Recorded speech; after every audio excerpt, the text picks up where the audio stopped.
Next, what I want us to do is learn how to state the domains of functions. So here we've kind of got a nice little menagerie of functions. We're going to visualize them more towards the end of this chapter. But let's talk about what their domains. So the domains are any possible value of x that they can take on. So here we have a linear function. If you think about its graph, it looks like it's going downhill. There are no gaps in the graph. So its domain goes from negative infinity to positive infinity. Any value I plug in for x will give me a output for y.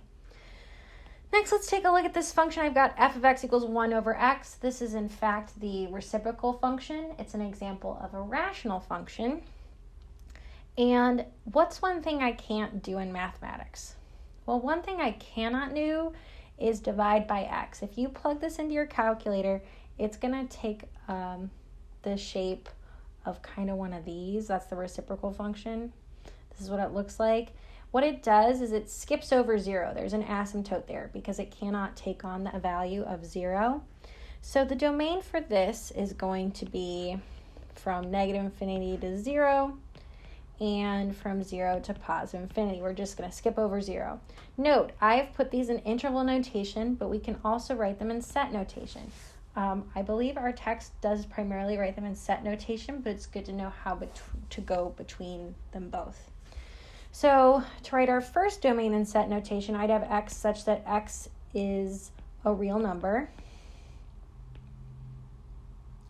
And for our second domain, I would have x such that x doesn't equal 0, right? That's the only value x cannot take on. And I found that by setting my denominator equal to 0. For number 3, I have 4x squared plus 5. Well, that is an example of a quadratic function. Quadratic functions are shaped like parabolas. Whoops. Shrink it back down. Parabolas, and their domain is all real numbers.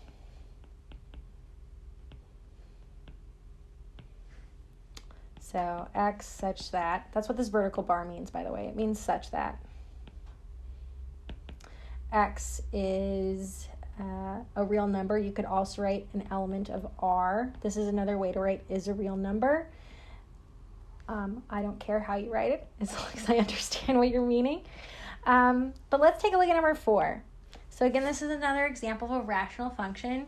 In rational functions, I cannot divide by 0, so I'm going to set my denominator. This is for problem 4. Let's go ahead and change colors, shall we? So this is for problem 4. I'm going to set my denominator equal to 0 and solve for x. So I get x as a positive 3/2. This is the only value of my domain, the only value in the real numbers that we cannot substitute in our domain. So in interval notation, it would be from negative infinity to 3/2 union 3/2 to positive infinity. And in in set notation, it would be x such that x doesn't equal 3/2. So those are the answers to the first 4. Let's take a look at the next 4. I'm going to go ahead and clear the slide so we have a lot more room. And we'll switch to orange. So let's take a look at number 4. Wait, we just did that. Let's take a look at number 5. So I've got f of x equals x over 16 minus x squared. This is an example of a rational function. Rational meaning I'm expressing it as a ratio. So I'm going to set my denominator equal to 0 because I know I can't have my denominator equal 0. We cannot divide by 0. I'm going to solve for x. I could have factored, but we're going to use the square root property. If I have x equals the square root of 16, it's important to note that the square root of 16 could be plus or minus 4. So as opposed to the first 2 rational functions we saw, now we're excluding 2 x values from our domain. So in interval notation, that would be negative infinity to negative 4 union. That's what this symbol means if I didn't say so earlier. Union, or joined together with negative 4 to 4, union with 4 to infinity. So there it is in interval notation. Set notation, as you can imagine, is a little bit quicker. X doesn't equal negative 4 or 4. Ta-da! Okay, let's take a look at problems 6, 7, and 8. So first off, I have f of x equals the square root of x. So let's envision, because we're working with the real number line here, right? I can take the square root of 0 to be 0, the square root of 1 is 1, the square root of 4 is 2, right? This is what, roughly, very roughly, the graph of the square root of x looks like. Can I take the square root of negative numbers? No. There's nothing over here.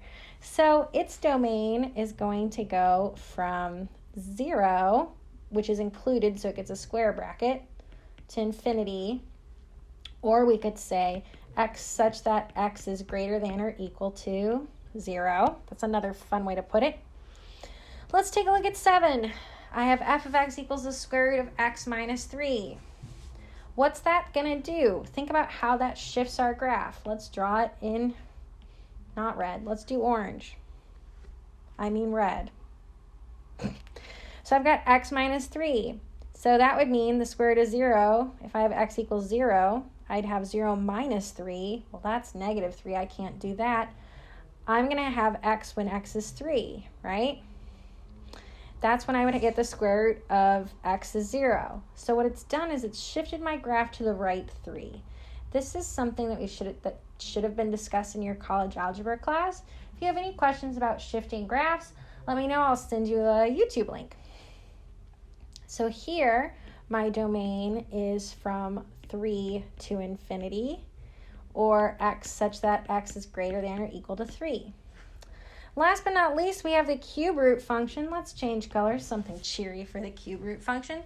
So can you take what's nice about the cube root is you can take the cube root of positive numbers and you can take the cube root of negative numbers. Its graph kind of looks like this. No, it doesn't. Its graph kind of looks like,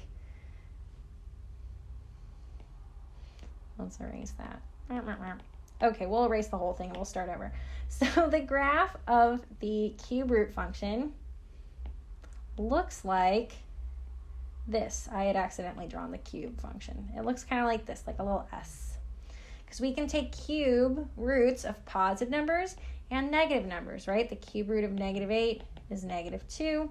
The cube root of positive 8 is positive 2. So for number 8, my domain, if you look at this graph, our domain, again, surprisingly, is all real numbers, or in interval notation, x such that x is an element of the real number system.